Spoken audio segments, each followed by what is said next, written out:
સુરેન્દ્રનગરમાં નવરાત્રિના પર્વને લઈને તૈયારીઓ શરૂ કરવામાં આવી છે। આયોજકો સાથે કલેક્ટર કચેરી ખાતે બેઠક યોજાઈ। નવરાત્રિના પર્વને લઈ આયોજકો સાથે બેઠક, ગરબાના આયોજન અંગે જિલ્લા કલેક્ટરે માહિતી મેળવી। શાંતિપૂર્વક વાતાવરણ વચ્ચે નવરાત્રિની ઉજવણી થાય તે માટે કલેક્ટરે સૂચનો આપ્યા છે। નવરાત્રિ દરમિયાન ફિલ્મી ગીતો પર પ્રતિબંધ મૂકવામાં આવ્યો। પાર્ટી પ્લોટમાં ચુસ્ત બંદોબસ્ત સાથે નવરાત્રિ યોજવાની સૂચના આપવામાં આવી। સીસીટીવી કેમેરાઓ લગાવવા પણ સૂચના આપવામાં આવી છે। ત્યારે સુરેન્દ્રનગરમાં નવરાત્રિને લઈને તૈયારીઓ શરૂ કરવામાં આવી। તૈયારીના ભાગરૂપે આયોજકો સાથે કલેક્ટર કચેરી ખાતે બેઠકનું આયોજન થયું। ગરબાના આયોજન અંગે કલેક્ટર દ્વારા માહિતી આપવામાં આવી છે।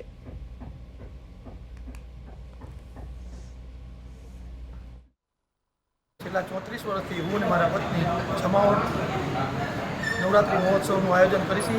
1992થી ચાલુ કર્યું છે, આ 2025 સુધી સતત ચાલુ છે। આટલા વર્ષોમાં અમારો ટ્રેક રેકોર્ડ કોઈ પણ અનિચ્છનીય બનાવ બનેલ નથી। એ નથી એક સિંગલ એફઆઈઆર ફાટેલ છે। એક પારિવારિક અમે આયોજન કરી છીએ। અમારા જે કંઈ સિઝન પાસ હોય છે અમે આપીએ છીએ, પણ અમે સિલેક્ટેડ દરેકના આધાર કાર્ડ અને દરેકના મોબાઈલ નંબર, દરેકનું આઈડેન્ટિટી પ્રૂફ કર્યા પછી જ આપીએ છીએ। પરિવારમાં જ આપીએ છીએ। કાલે જેન્ટ્સ આવે તો અમે કોઈ દિવસ અમારાથી સિઝન પાસ મળતા નથી।